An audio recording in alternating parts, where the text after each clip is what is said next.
네, 오늘 말씀은 우리가 너무나 잘 아는 사사 에훗의 이야기입니다. 네, 오늘 말씀을 통해서 하나님께서 선택하신 백성이 하나님의 은혜를 잃어버렸을 때 어떤 일들이 일어나는지, 그리고 그럼에도 불구하고 하나님께서는 그 백성을 어떻게 회복시키는지에 대한 초점을 두고 말씀을 보려고 합니다. 우리 모두는 하나님이 주신 은혜를 경험한 적이 있습니다. 하나님의 은혜다라는 것이 우리가 자주 하는 말 중에 하나죠.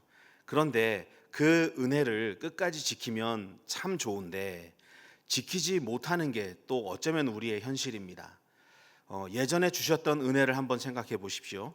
주셨던 은혜를 내가 지금도 여전히 기억하고 있는지, 아니면 주셨던 은혜가 있었음에도 불구하고 여전히 내가 누리지 못하고 받지 못하고 하고 있는 그런 나에게 없는 것에 대한 불평이 또 있는 건 아닌지.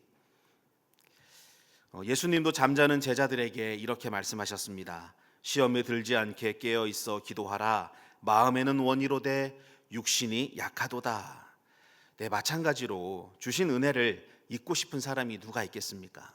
하나님이 나에게 주신 그 은혜를 늘 간직하고 늘 기억하고 늘 뜨겁고 싶은 게 우리의 마음인데, 그런데 지키고 싶은 마음은 정말 원이지만 살다 보면 어느새 나도 모르게 잊혀지는 것이 솔직한 현실인 것 같습니다. 어느 순간 그 받은 은혜가 희미해지고 받았던 그때는 기쁨이었던 그 자리, 그 모습이 어느샌가는 부담이 되기 시작합니다. 형식과 습관만 남아서 이걸 계속 해야 되나 말아야 되나 하는 그런 고민도 하게 되는 것이 사실인 것 같습니다. 오늘 본문의 말씀을 통해서 이런 고민들이 해소되기를 소망합니다. 믿음과 말씀이 충만할 때 얻었던 그 은혜의 자리가 오늘 본문을 보면 패배의 상징으로 바뀌게 됩니다.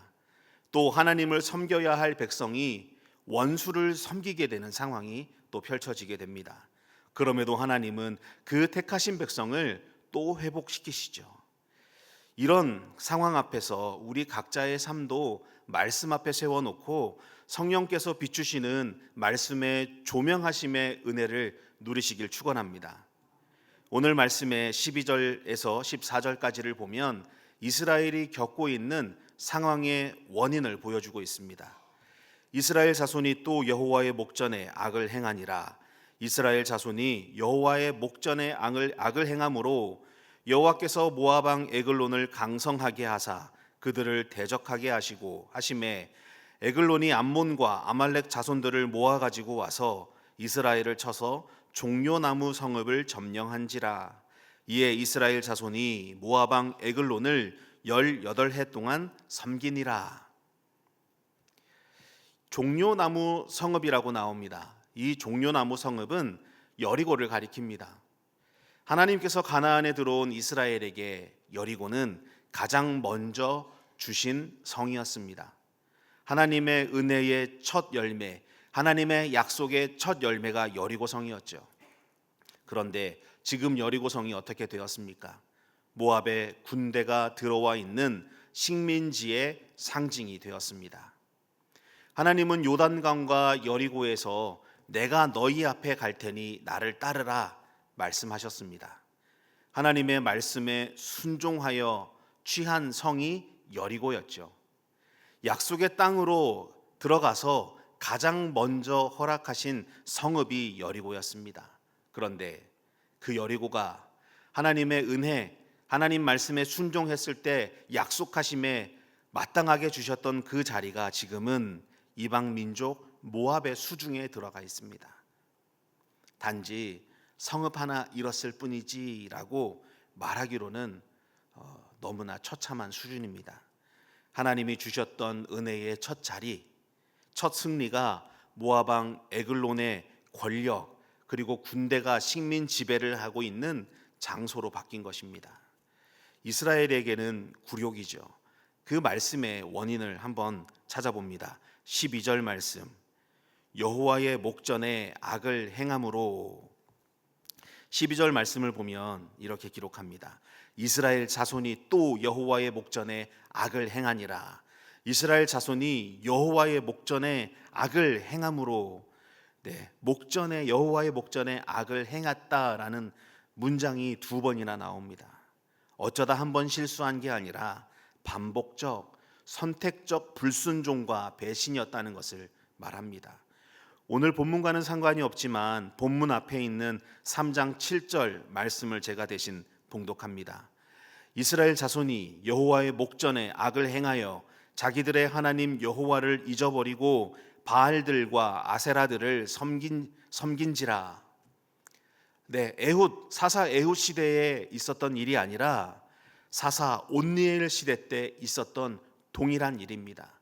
이스라엘 자손이 여호와의 목전에 악을 행하여 자기들의 하나님 여호와를 잊어버리고 바알들과 아세라를 섬긴지라.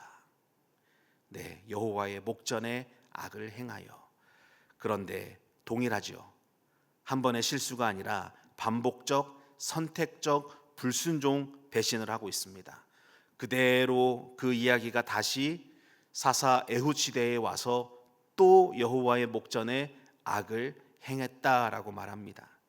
하나님을 버리고 우상을 따르고 자기 소견에 옳은 대로 행한 일들의 결과가 결국엔 식민 지배였습니다. 하나님이 허락하신 첫 은혜의 자리를 이 이방 민족에게 빼앗기게 되었고 또 우상을 섬기게 되었습니다. 우상을 섬긴다는 것은 단순하게 절하고 비는 행위만 말하는 게 아닙니다. 하나님보다 더 사랑하는 것, 더 의지하는 것을 말하는 것입니다. 돈을 의지하는 것, 자녀를 사랑하는 것, 인맥을 중요시 여기고 학벌을 중요하게 여기고 권력을 사랑하고 말에 의지하고 외모와 건강을 더 중요하게 여기는 것. 어느새 내 삶 가운데 하나님은 사라지고 내가 가진 것들로 더 그것들을 지켜서 나를 더 부유하게, 나를 더 힘있게, 나를 더 당당하게 만들려는 우리의 속세가 그 안에 담겨 있습니다. 하나님을 버렸다는 것은 믿음을 포기했다는 것이 아닙니다. 하나님께 묻지 않은 선택과 결정을 말하는 것입니다. 자기 소견에 옳은 대로 행하는 것도 마찬가지입니다. 말씀을 듣지 않고 기도하지 않고 눈앞에 보이는 상황, 감정, 세상의 기준, 경험, 고집 이런 것들을 말합니다. 하나님이 주신 은혜의 자리는, 그 자리가 무너지는 이유는 하나님과의 관계가 무너졌기 때문에 그렇습니다. 여러분 힘들었던 상황 속에서도 하나님이 주신 은혜가 있을 때 하나님과 나와의 관계가 올바로 똑바로 제대로 되어 있다면 내 상황은 전혀 문제가 되지 않습니다.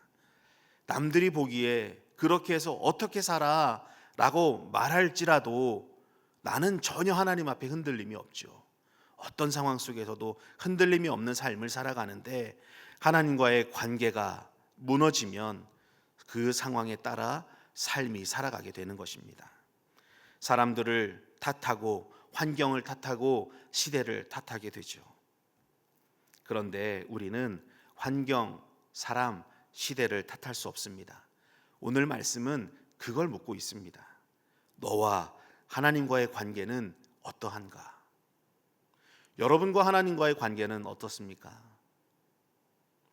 내 가정에, 내 직장, 사업, 건강, 자녀, 사명, 직분, 봉사, 우리가 살고 있는 삶의 모든 영역들이죠.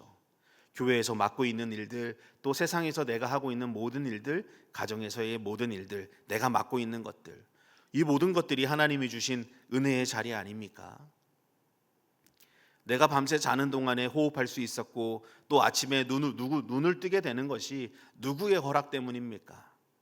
내가 사는 삶의 모든 부분들이 가만히 살펴보면 내 힘으로, 내 능력으로 이룬 것이 아무것도 없습니다. 이게 인정이 되지 않는다면 죄송합니다만 신앙생활 다시 시작하셔야 됩니다. 하나님께서 주신 은혜의 자리에서 하나님이 점점 밀려나고 다른 것들이 그 자리를 차지하게 되면 그때부터 은혜로 주셨던, 약속으로 주셨던 그 여리고성에 하나님 대신 마치 모압의 군대가 주둔하고 있었던 것처럼 다른 것들이 그 자리를 대신해 들어오기 시작합니다. 이스라엘의 군사력이 약해서 모압에게 졌다? 절대 그렇지 않습니다. 거인들이 살았던 그 땅을 하나님 말씀에 순종하여 하나님 뒤따라갔을 때 모든 민족들을 다 이길 수 있었습니다. 군사력이 약했다? 변명이 되지 않습니다. 그들이 진 것은 하나님 없이 싸웠기 때문입니다. 승리를 주신 분, 은혜를 주신 분이 하나님이시기에 그 자리를 지켜낼 수 있는 분도 하나님 한 분뿐이라는 것을 여러분 기억하셔야 합니다.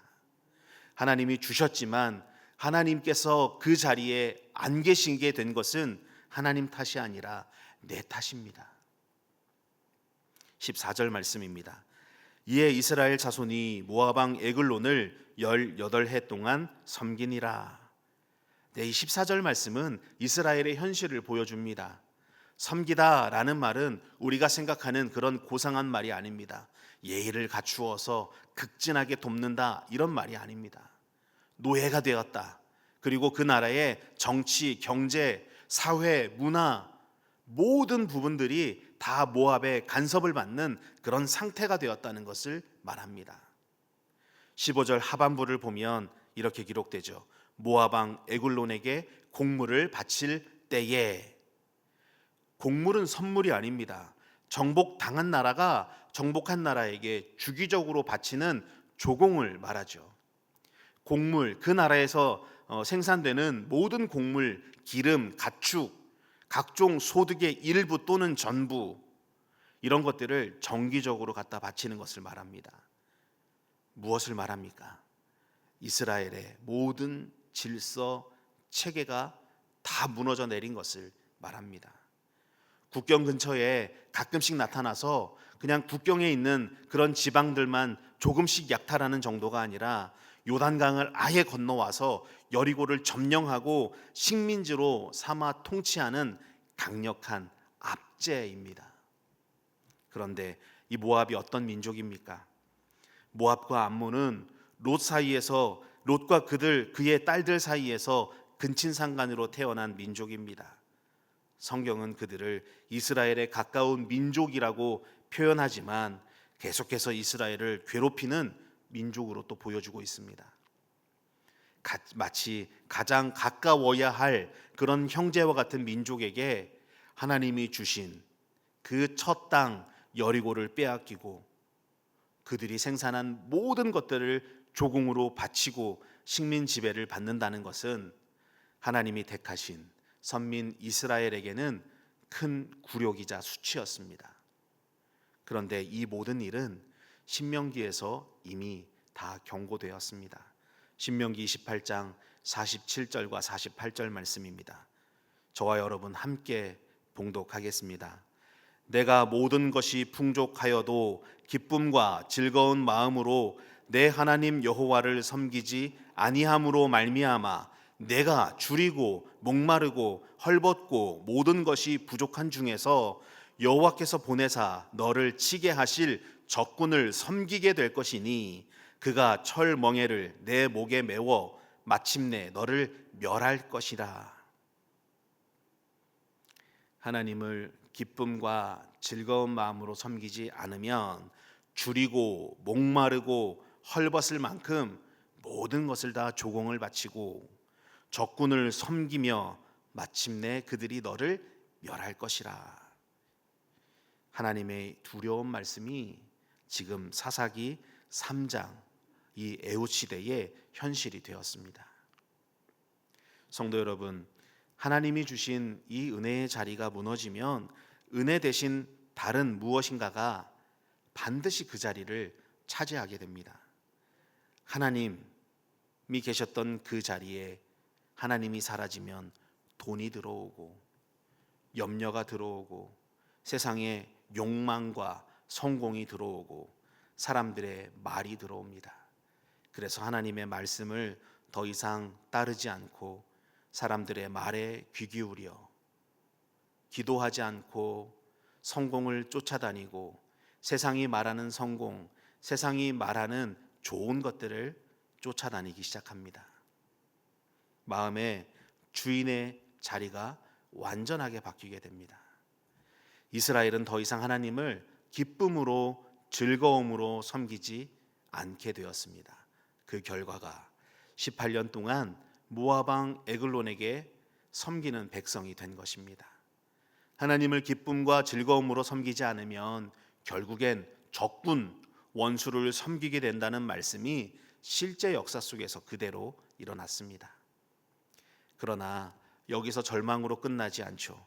하나님은 신묘막측하신 새로운 방법으로 그 자리를 다시 찾으십니다. 15절 말씀입니다. 이스라엘 자손이 여호와께 부르짖음에 여호와께서 그들을 위하여 한 구원자를 세우셨으니 그는 곧 베냐민 사람 게라의 아들 왼손잡이 에훗이라. 이스라엘이 여호와께 부르짖자 하나님은 그들을 위해서 에훗을 세우셨습니다. 그런데 성경은 에훗을 소개할 때 이전에 전혀 볼 수 없었던 방법으로 표현하고 있죠. 왼손잡이 에훗. 다윗이 오른손잡이였을까요? 왼손잡이였을까요?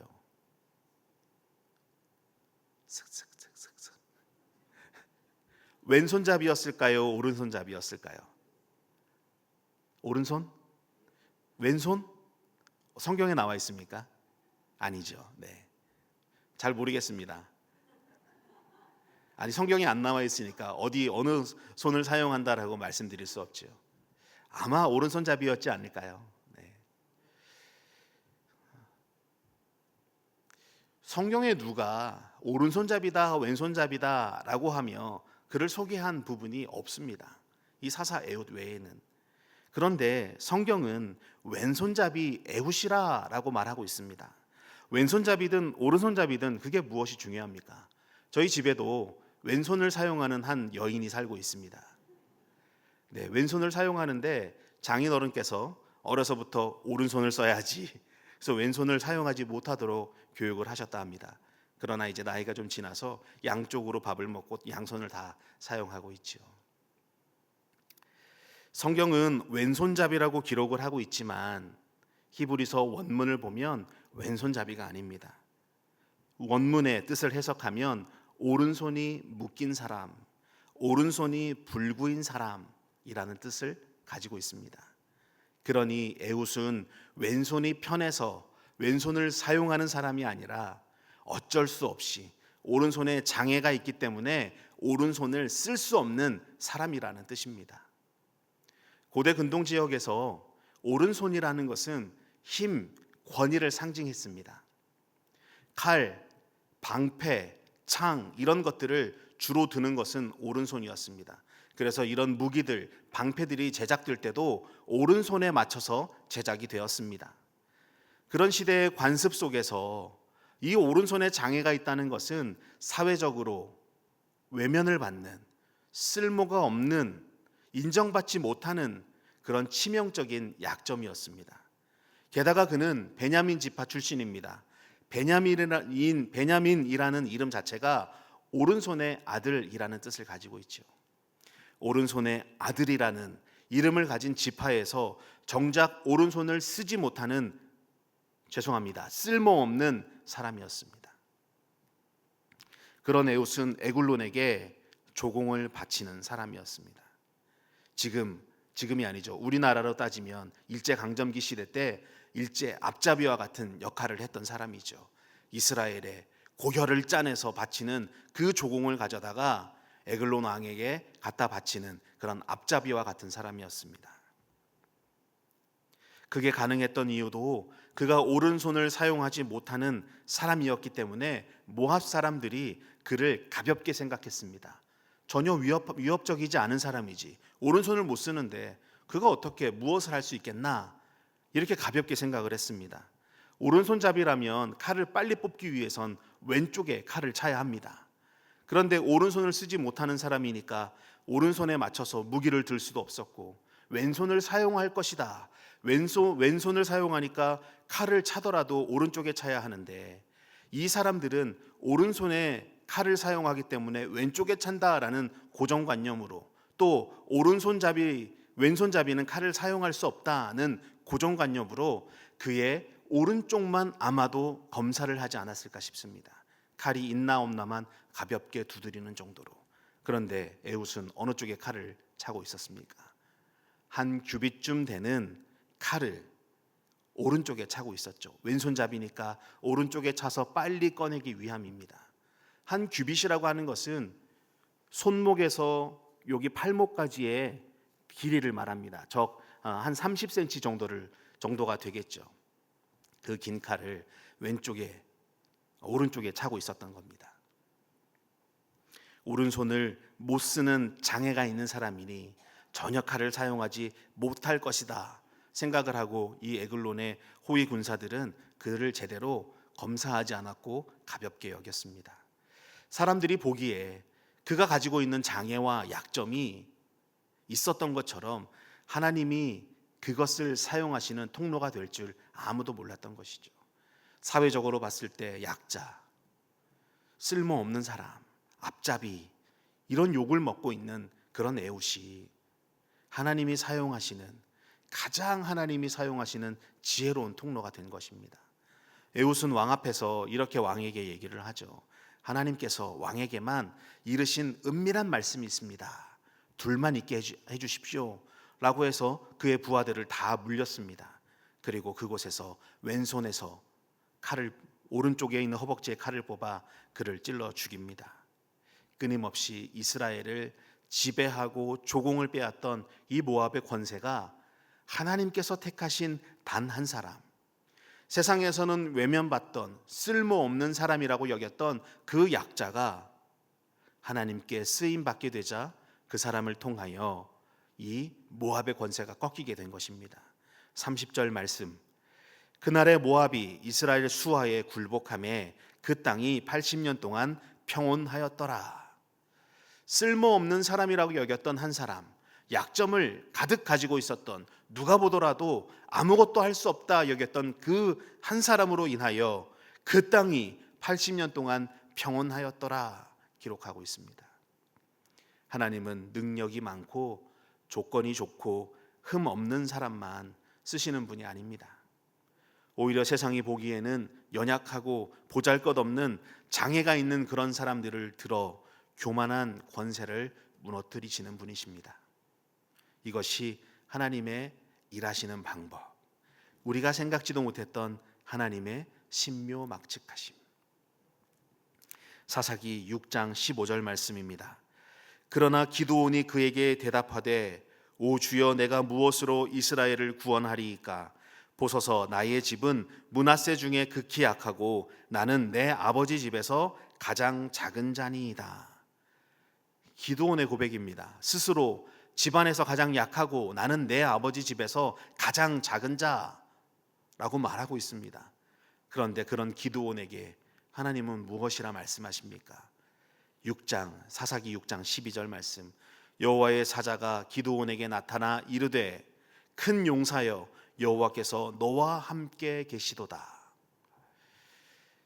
기드온은 내 집안에서 가장 약한 사람, 아버지 집에서 가장 작은 자, 나는 아무것도 할 수 있는 게 없습니다. 그런데 하나님은 그에게 큰 용사여라고 부르십니다. 수많은 군대 대신 300명으로 미디안을 무너뜨립니다. 다윗은 키와 체격으로 보면 사울의 갑옷조차 입지 못할 정도로 작은 소년이었습니다. 그런데 하나님은 그를 들어 골리앗을 쓰러뜨리시고 이스라엘의 왕으로 세우셨습니다. 예수님의 제자들은 학벌이나 좋은 경력을 가진 사람들이 아니었습니다. 그러나 예수님은 그들을 택하셨고 세상을 뒤집는 복음의 증인으로 세우셨습니다. 하나님은 세상의 약한 것들을 택하셔서 강한 것들을 부끄럽게 하시는 분이시며 사람들이 보기에 연약하고 부족한 것을 통해서 하나님의 능력을 드러내십니다.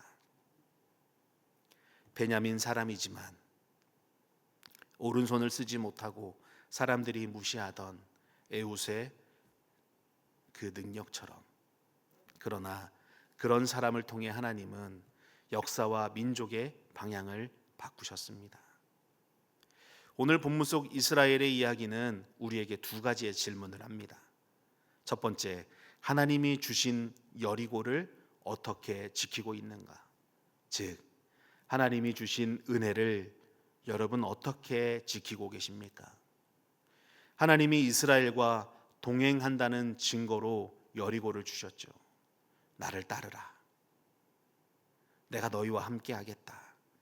약속하신 땅을 주시겠다는 그 약속을 처음 이루신 신실하심의 확증이 바로 여리고였습니다. 그런데 이스라엘이 하나님을 떠나고 어떻게 됩니까? 은혜의 자리인 이 여리고는 모압의 침략으로 수치스러운 장소로 변해버렸습니다. 우리에게도 하나님이 주신 은혜의 자리 여리고가 다 있습니다. 내 자녀, 가정, 일터, 건강, 사명, 직분, 교회 등등등 처음에는 눈물로 감사하며 다 여겼던 그런 자리들이죠.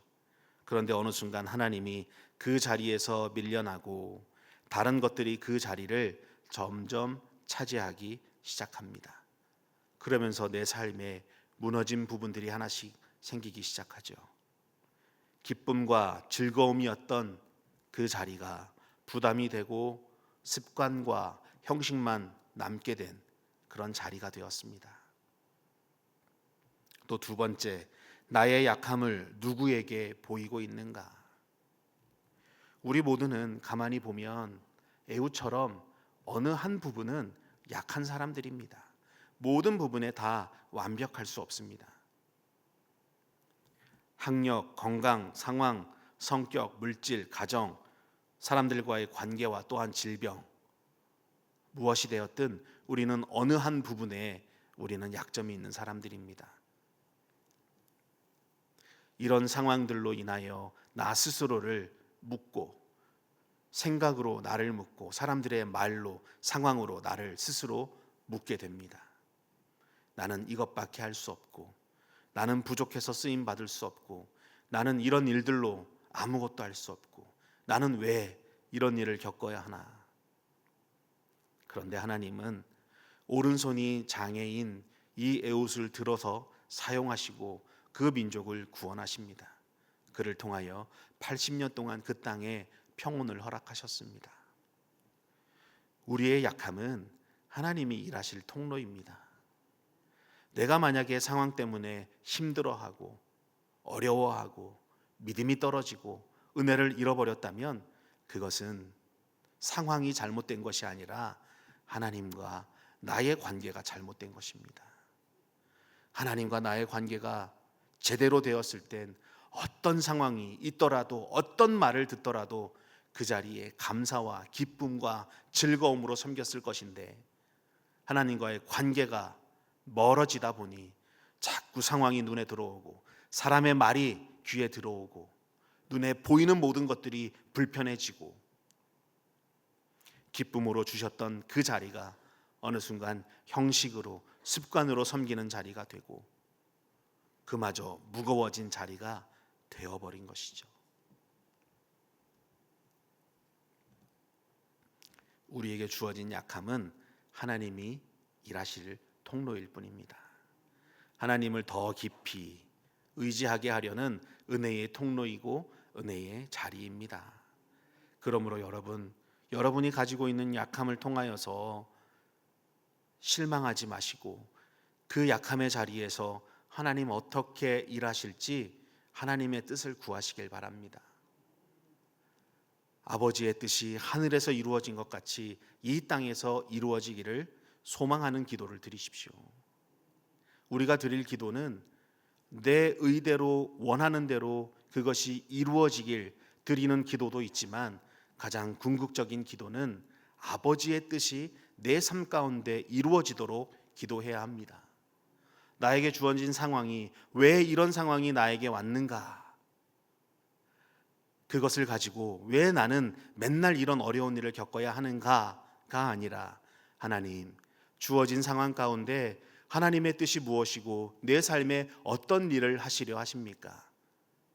나는 하나님의 뜻을 알지 못하나 하나님의 뜻이 내 삶 가운데 이 상황을 통하여 이루어지게 하여 주옵소서. 이것이 우리의 기도가 되어야 합니다. 여러분, 빼앗긴 여러분의 여리고를 다시 찾으시길 바랍니다. 은혜로 주신 그 땅에 하나님 대신하여 들어와 있는 우상들, 하나님보다 더 기뻐하는 것, 하나님보다 더 즐거워하는 것, 하나님 없이 선택하는 것들을 다 없애버리시고 다시 그 여리고를 점령하시길 바랍니다.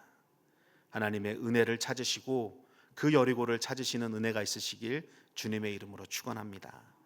무너진 은혜의 자리를 회복하셔서 다시 한번 하나님의 기쁨이, 하나님의 즐거움이 되기를 간절히 소망하시는 여러분, 그래서 나에게 주신 어떤 상황 가운데서도 흔들림 없이 하나님 나에게 이 상황을 주신 하나님의 이유와 그 섭리가 이루어지도록 갈망하며 소망하는 기쁨의 성도들 되시길 주님의 이름으로 축원합니다.